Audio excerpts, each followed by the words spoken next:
What is up, viewer, and welcome to the inaugural video of my YouTube channel. I figured what better way to start things off than with a Hearthstone video, because that's been basically all I've been doing for the past week. So now that Fraction Alterac Valley has been out for about a week, I think it'll be interesting to talk about the top 10 cards as I see them, based on how the meta's developed in the last week, and also my initial thoughts from before going into this set, if only because I didn't get a set review out before the set actually dropped. I think this will be a little different than a lot of top 10 reviews. Some of the cards will be based on the current meta and the decks that they're good in, and some of them will be ranked in the top 10 based purely on power in a vacuum. So I'll try to make it clear which ones are which, but these are the top 10 cards of the set as I see them. So jumping into it, this wouldn't be a top 10 video if I didn't clickbait you with top 10 in the title and a big question mark in the thumbnail, and then talk about more than 10 cards anyway with some honorable mentions. So jumping into these honorable mentions, the first one we'll be looking at is Iron Deep Trog. My initial take on Iron Deep Trog was that it was a pretty good aggressive one-drop, but it wasn't that much better than any of the other one-drops available to classes interested in playing aggressive strategies. However, I was really wrong about that. I was initially thinking, in aggro mirrors, it's just a squire, but if you're playing against control decks, it's just so powerful as a 1-2 that makes your opponent stumble in the early game. Like, a lot of times you will play this card and they'll just shock it somehow, and since the spell killed it, you won't get a copy. But a lot more times, you're going to play this card and your opponent's going to have to wait a turn to play a card, or like take a turn off to develop a minion, and then the game becomes about removing your opponent's minions so that they don't have an efficient way to deal with your Iron Deep Trog. And in classes like Paladin that can just stack a bunch of buffs on this card, it is so powerful to just have a 3/3 that your opponent can't really cast spells to remove unless the spell will kill it in one shot. And against the combo decks that were really just like running the meta coming into this set, and I think will still be running the meta after this set, they're all very spell based and they don't play to the board very well. So Iron Deep Trog just sticks and takes over the game if they don't have a cheap way to remove it in one shot. And if they do, it often makes them stumble enough that your other aggressive creatures can pick up the slack. My next honorable mention is Contraband Stash out of Rogue, and I kind of noticed a trend in this set where Blizzard just printed a bunch of cards to push a strategy for a class, and almost all of them are good enough to make the cut.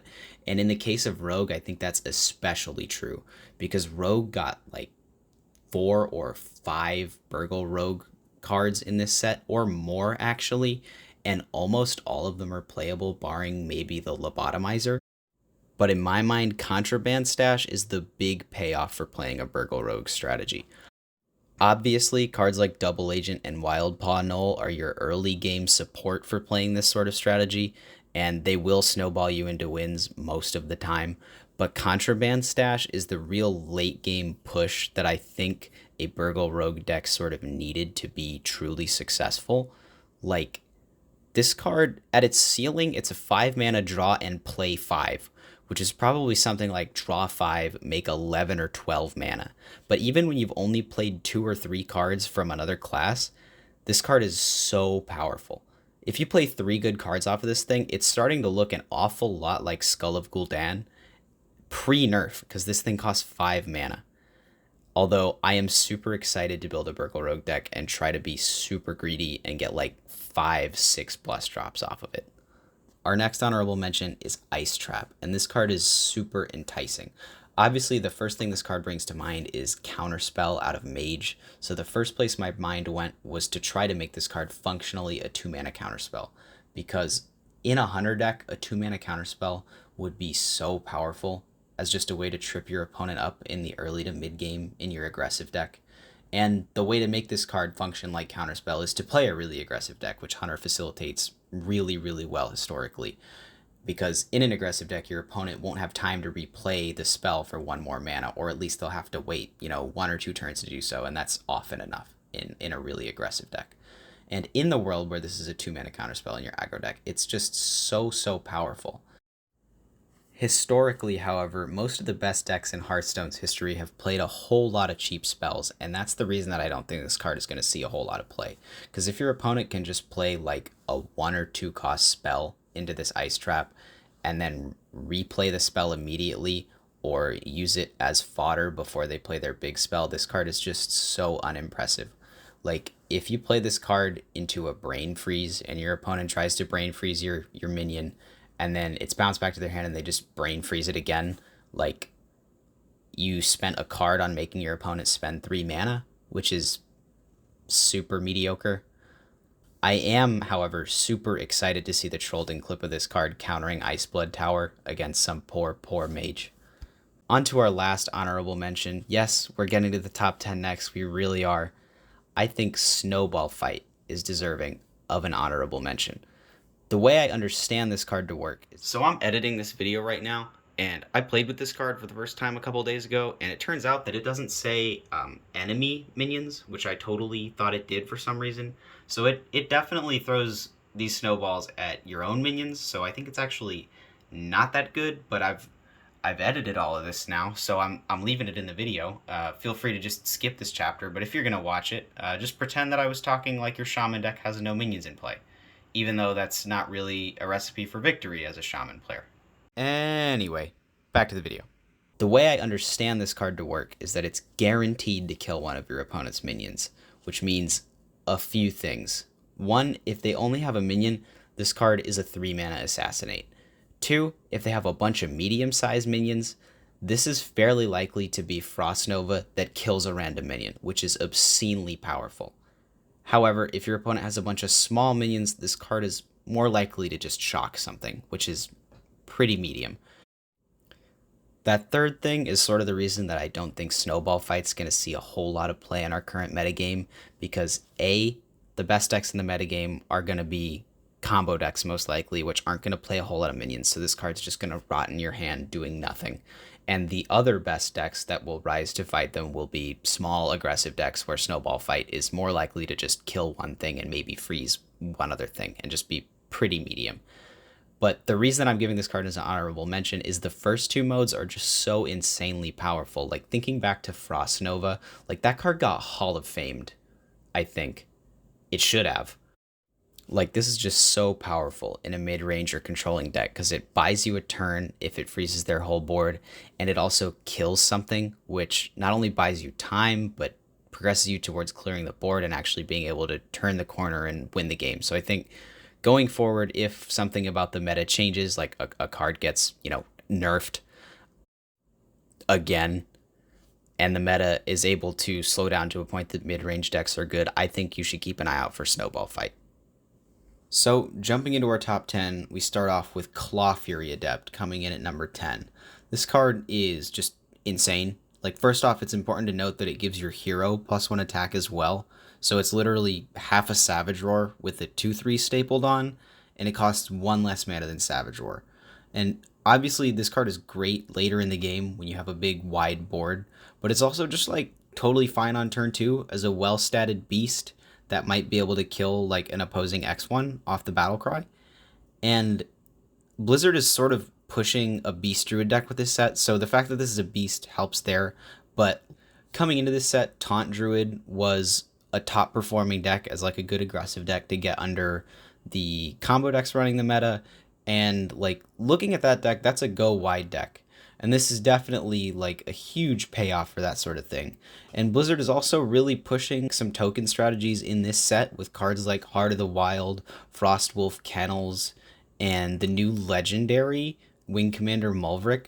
Like, just sort of looking at Druid's kit, historically, there's always like a go wide token style Druid deck, and I think there's definitely going to be one in this metagame, not only because it has a lot of powerful cards, but because it'll really prey on the combo decks that were in charge of the meta coming into this set and are still going to be pretty powerful coming out of it. Coming in at number 9 is Mage's new 9-mana card, Rune of the Archmage. And Blizzard is sort of pushing a big spell mage archetype with this set, and this to me is the reason that you would play that deck. Because just reading this, it's so obviously powerful. Like, this isn't one of those cards where you need to consider synergies. Like, this card is just so obviously powerful. It's so hard for the outcome of this card to not be good for you. Like, it's literally printed on the card that the spells are going to target enemies if possible. Like, just sort of thinking about it, this is a 9-mana card that's essentially netting you 11 mana and drawing 20 mana worth of cards. Now, notably, it's hard to predict how many spells you'll draw in this situation, but it doesn't really matter. You're getting 20 mana worth of them. It's going to be hard for it not to be impactful. And the easiest comparison for this is Puzzle Box of Yogg-Saron. The biggest sort of problem with that card was that the spells could grief you. So you couldn't really play it if you were ahead. You had to play it when you were behind, because if you played it at an even position and it made you start losing, it would be bad. So you had to play it in a position where if the outcome was bad, it didn't matter, right? But you can just let this card rip. Since the spells are guaranteed to target enemies, you can not only play this when you're behind, but you can play it when the board state is even as well. The only time you really probably don't want to play it is if you're ahead by a lot, because if your opponent has no minions, the spells are going to be forced to target your own. But if you're winning by that much, it doesn't really matter, right? The only spells I can think that this would cast that might not always be beneficial for you are like Fire Sale if you have a board of small minions, or Mass Polymorph if you have a board of medium to big ones. And from a design perspective, I suspect that's why Mass Polymorph is in this set, is to make so that Rune of the Archmage isn't always absurd. Now, all that said, this is a 9 mana card, and this is one of the cards in this top 10 that is in here based off of power in a vacuum. Because I do think this card is very, very powerful, but I think in our current metagame, this is sort of a card that pays you out for playing a game that gets to turn 9 and then goes beyond that. And we're not really in a metagame that lets you do that, because the combo decks are going to kill you sooner, and the aggro decks are going to kill you even sooner than that. The card taking the 8th slot is Tamsin's Phylactery. Now, coming into this set, all of the talk about this card was about the Humongous Owl combo, but I'm going to save that for the end of my thoughts on this card. First, I would rather talk about the sort of value-oriented things that you could do with this card. Like, my personal favorite is you can combine this with Envoy Rustwix, or Burning Blade Acolyte, or just death rattles that draw you cards like Hullbreaker, Bloodmage Thalnos, Loot Hoarder, or even more interestingly, I think you could sort of put this in like a sacrificey, death rattle-y sort of zoo deck, which I think Blizzard is sort of pushing a little bit in this set, for the same reasons that like Soul of the Forest is good. You can play this with the Nerubian Egg Death Rattle, or just a Death Rattle that draws a card, and suddenly all of your minions have a relevant Death Rattle later in the game. It's a great value push. It's a great way to sort of give you that refuel later in the game in a zoo deck. But the more obvious application, unfortunately, is the Humongous Owl combo. Now, initially, I did not think this combo deck was going to be that good. I just figured it'd be a worse version of Quest Warlock. However, after having played against it a few times, playing with it a few times, I do think it's a faster combo deck. So if we're in a metagame with a lot of aggro decks trying to punish combo decks, but you still want to be able to play a combo deck, I think this is probably the way to go over the quest deck, because you get to play essentially the broken cards are the same. You're playing the same Warlock core of like life gain, removal, and card draw. It's just the win condition you want to use. If we're in a slower metagame, I do think it'll be worse than the quest deck, because the quest deck sort of has the luxury of like not playing a win condition. Like, the package of cards that you use to win the game is so small. It's literally just the quest, if you want it to be. And obviously, with that deck, if you want to be a little more aggressive, you can put the handlock sort of cards in it. But the way I see it sort of is the Phylactery combo deck will be the faster option, and the quest deck will be the option in a slower metagame. Taking the number 7 slot is Sleetbreaker, and this card's making my top 10 because I do think it's going to see play. Just sort of starting with the stat line, it's a 2 mana 3/2 elemental, which is super relevant for Shaman, because prior to this set coming out, aggro Shaman was seeing a little bit of success, and it was playing Wailing Vapor with only 4 2 mana elementals with 2 Cage Match Custodians and 2 Menacing Nimbus's, but now you can play 6 2 mana elementals. And if you want to play cards like Arid Stormer, which some lists were, this is another 2 mana elemental that you can use to curve out your Arid Stormer on 3. Now, to speak to its battle cry, it's really powerful. It puts a pretty good card in your hand in Wind Chill, which is good in an aggressive deck or a more slow controlling deck, because in an aggressive deck you can use it to freeze your opponent's best minion to sort of make them stumble, and in a slower deck you can use it to freeze their biggest minion to buy yourself some time, right? So I think This card is good in an aggro deck, it's good in a mid-range deck, and it's maybe even good in a control deck because it's just something to play to the board that will contest your opponent's early plays and gives you a good card to stall your opponent and further your own game plan by drawing a card. So I do think this card is going to see play, and I do think it, along with the other freeze support in this set, is enough to make, at the very least, a good aggressive shaman deck, but maybe enough to finally push a mid-range shaman deck back into the light for the first time in a while. Taking the number 6 spot is Demon Hunter's new 5 mana card, Sigil of Reckoning.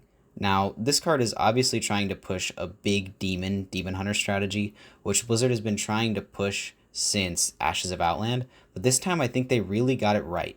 Because Sigil of Reckoning is a good big card activator, but unlike a lot of activators for easy big easy strategies of the past, this card doesn't preclude you from playing smaller minions in your deck. It only precludes you from playing small demons. The easiest card to compare this card to is Warlock's Skull of the Minari from a few years ago, which says really good things about this card because Skull of the Minari is one of the most broken Hearthstone cards I have ever played with. Now, unlike Skull of the Minari, this is not repeatable, but your opponent also can't interact with it. If you play this card, you're gonna get the demon next turn, barring some weird mutinous shenanigans, right?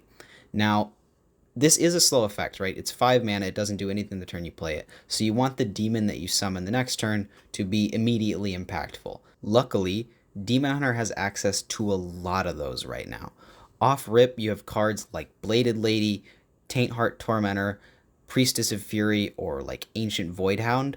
However, I think the most impressive cards you can play with this card are Illidari Inquisitor, Moarg Forge Fiend, and Pit Commander.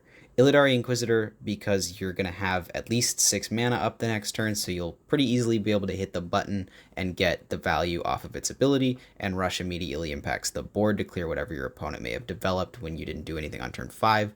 Moarg Forge Fiend because it's a big taunt minion that will recuperate some of the life you lost for not really developing the board on turn 5. And Pit Commander because it's a huge taunt minion that's going to summon either of the two demons I just mentioned out of your deck, right?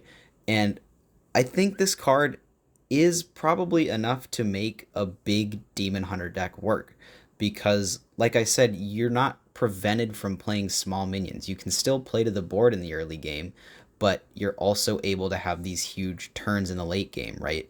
And this is the sort of slower deck that I think may actually be able to compete with combo decks because if you can put like a Pit Commander or an Illidari Inquisitor into play on turn 6 or turn 5 with the coin, that might just turn the corner fast enough to beat those combo decks, especially if you were developing to the board in the earlier turns as well.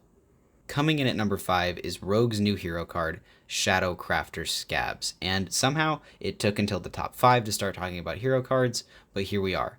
This, I think, is, in a vacuum, one of the most powerful cards in this set. But that's not to say that I don't think it'll see play. I think it's going to see a lot of play in basically every rogue deck for the entirety of the time that it's legal in Standard. If you played back when the original Quest Rogue was legal in Standard, you'll probably remember how powerful it was to cast Vanish and then immediately put 2 5/5s into play. Or, 2 4/4s into play. But either way, the ability to sweep up whatever your opponent had developed and immediately put a ton of stats into play that they have to be able to answer with nothing on the board and no value from any death rattles they might have had in play was just so insanely powerful. And while this isn't quite that good, it doesn't require you to complete a quest. In fact, it's all rolled up in one 7-mana card, and the 4/2s you're getting are stealthed, so you can be pretty sure you'll have them the next turn to hit your opponent for 8 or trade favorably into whatever they were able to redevelop on their turn. If you're behind on the board, this is an obscenely good tempo swing. If you're at parity, you're now ahead on the board, and on top of that, a lot of rogue cards in recent memory have powerful ETB effects, so bouncing your Battlecry cards back to your hand is actively good in a lot of cases. If you're playing a more aggressive rogue deck, this is a great top-end finisher. If you're playing a more mid-range rogue deck, this is a great way to catch back up or develop an advantage. If you're playing a controlling rogue deck, somehow, this is a great board wipe. It's just so powerful. And this is all modulo the hero power. Like, the hero power is Admittedly, a little low power for the point in the game that you're playing this card, but that's probably a good thing considering how powerful its battle cry is. But that's not to say it's bad either, because you can play 2 cards on a turn where you might normally play 1, 3 on a turn where you might have otherwise only played 2, so on and so forth. And even on the turn where you play this card, if you have more than 7 mana, it might let you replay one of the minions that you had in play. So if you bounce a 4-drop back to your hand and you have 2 leftover mana, boom, you can play that 4-drop, and now your tempo swing is even more powerful. Taking the 4th place slot in this list is Shaman's new common card, Wind Chill. Now, this card feels like a Demon Hunter card to me, but not this kind of Demon Hunter card, more like this kind of Demon Hunter card. And that's probably the highest praise a card from a non-Demon Hunter class can receive. Like I talked about with Sleepbreaker earlier, in a slow deck, this card draws you towards your gas and stalls your opponent out. In an aggro or a tempo deck, it trips your opponent up and replaces itself. And I might be exaggerating, but my called shot for this set is that this card will be an auto-include in almost every Shaman deck for the duration of time it's legal in Standard. That is, if it never gets changed. Do you remember Invocation of Frost? While this card doesn't have the same immediate board impact and the ability to do 2 damage, it replaces itself at the same cost as the original version of Invocation of Frost. Blizzard printed a lot of really good free Shaman cards in this set, and I would have included more of them in my honorable mentions, except I felt like 4 was, maybe already probably too much. But just sort of looking at the cards that Blizzard gave Shaman in this set, Shaman feels like it got sort of like the most lucky out of any class in the set, other than maybe Demon Hunter, which, makes sense. But the Shaman freeze cards are so powerful in an aggressive strategy. They might be able to support a mid-range strategy, like I mentioned earlier. And I think at the center of that is Wind Chill. It supports your freeze synergies. It slows the game down. It cycles. It's just such a big tempo advantage and such a powerful card at such a low cost in your deck. I have a hard time believing that this isn't one of the best cards in the set.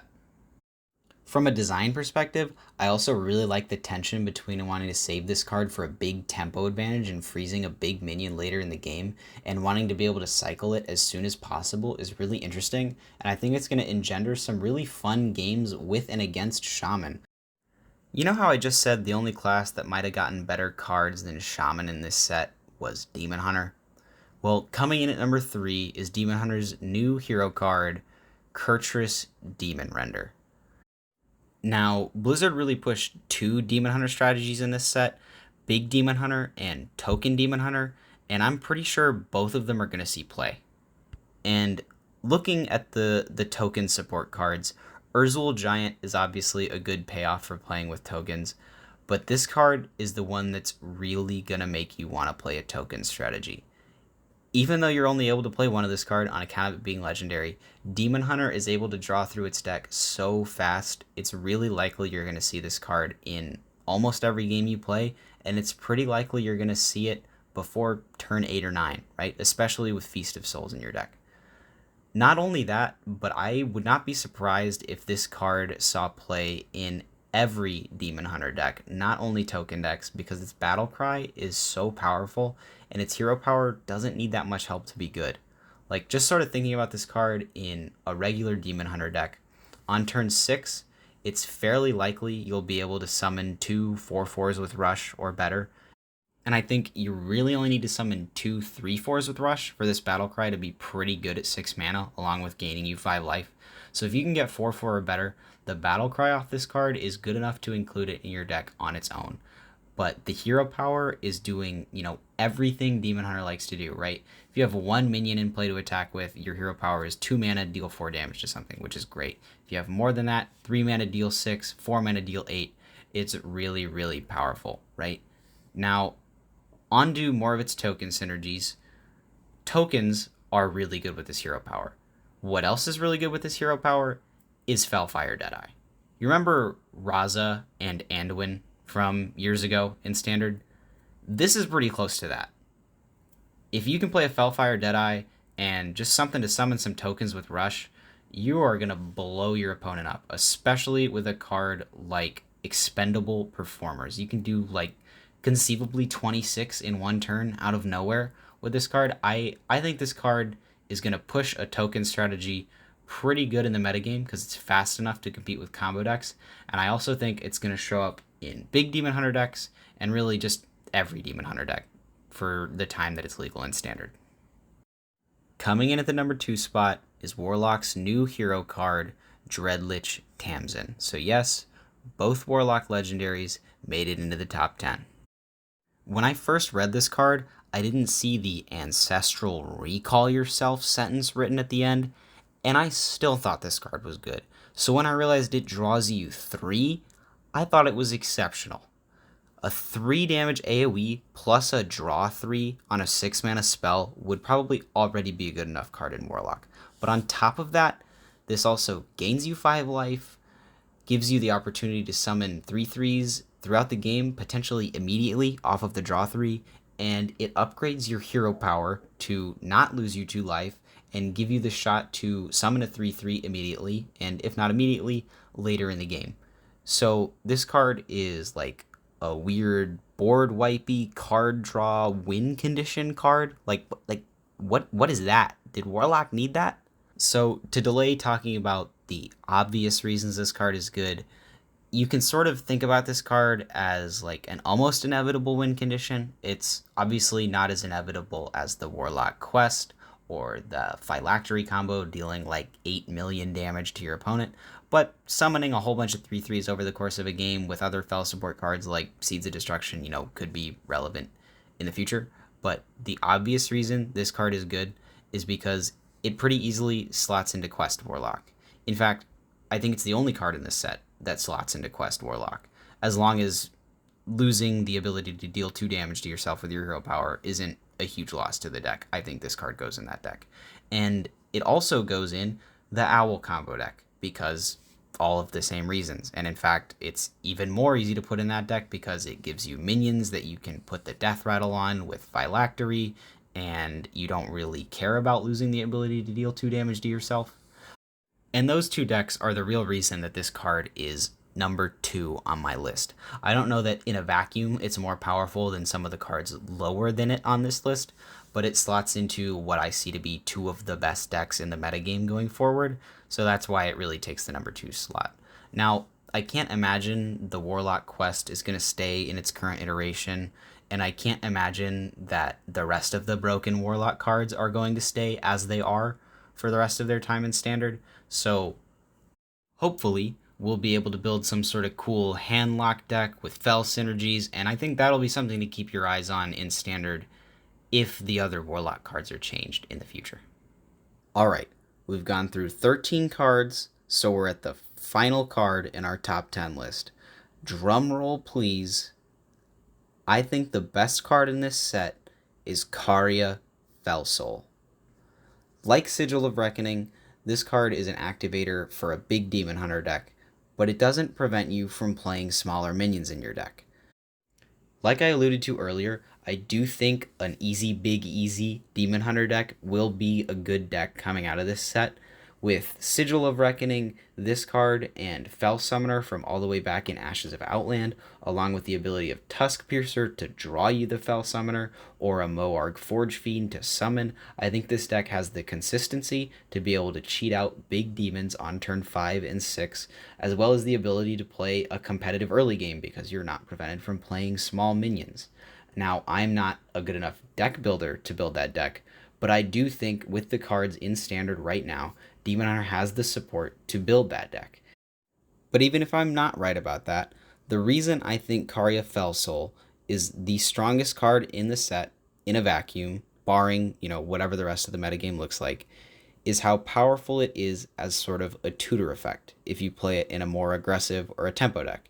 If you just play Karya Felsoul and 1 or 2 of the same big demon in your deck, I think this card is a great 6-drop.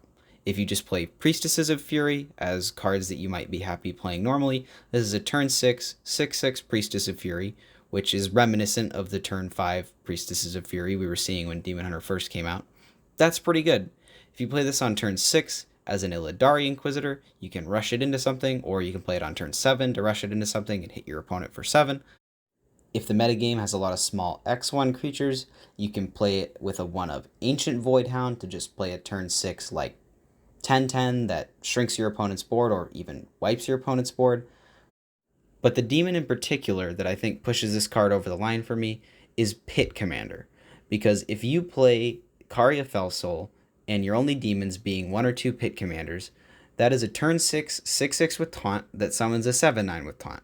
So you've got 13/15 in Taunt for 6 mana, and if your opponent can't clear all of it and you play a second Pit Commander, you're going to summon another 7/9 with Taunt at the end of your next turn, which is just such a powerful play for only 6 mana. Like, it's insane. It's the sort of thing that, like, if your opponent did that to you, you just roll your eyes and be like, oh, of course, they had the nuts. They drew Karya Fellsoul on turn 6. It just seems so powerful. And playing 2 Pit Commanders is, like, maybe a little awkward in your Demon Hunter deck, because if you draw one, then you have this weird 9 mana card stuck in your hand, and if you draw both, then your Karya sucks. And if you draw both, that's just unlucky. But if you draw one, you can play a 9 mana 7/9 that summons a 9 mana 7/9. I mean, that's not the most embarrassing thing in the world. I think the biggest problem with that idea is Skull of Gul'dan, because Skull of Gul'dan is a card that you really want to play in your aggressive Demon Hunter decks, right? But if you play a 6-drop and 2 9-drops and you have a 9-drop stranded on the left of your hand, you can't outcast your Skull of Gul'dan, and it's pretty awkward. So the deck I've been tinkering around with, and I'll put my current list up on screen right now, is a token Demon Hunter deck, where instead of playing Urzul Giant, you play 2 Pit Commanders and 1 Karya Fellsoul. Now, the reason for that is twofold. The first of which is to address the Skull of Gul'dan issue, because Token Demon Hunter already sort of plays some expensive cards in Kurtrus Demon Render and Expendable Performers, but it also plays Feast of Souls, which is a great card draw engine, and you probably don't need Skull of Gul'dan in addition to that. So you address that issue. The second reason for this is because while Urzul Giant is a powerful payoff for a token Demon Hunter strategy, it itself is a demon, so it messes up Karya Fellsoul. You can't play them together. But I was also finding that I wasn't able to play it for really cheap until later in the game than I would have liked, and it didn't feel impactful enough at that point. So I wanted to try having the more powerful tempo play of turn 6 Karya Fellsoul plus Pit Commander, see if that would supplement the other 27 cards on my deck. And so far, it's felt pretty powerful. I'm still iterating on it, and like I mentioned earlier, I'm not the best at building decks, but I do think there's something here, and I've been having a lot of fun with it. So yeah, that's my pick for the best card in Frozen and Alterac Valley, Karya Fellsoul. Okay, if you made it to this point in the video, it's been like 32 minutes or something like that, so you are a real one, and I appreciate it. You know what to do with that subscribe button, you know what to do with that like button, and I will see you in another video. Peace out.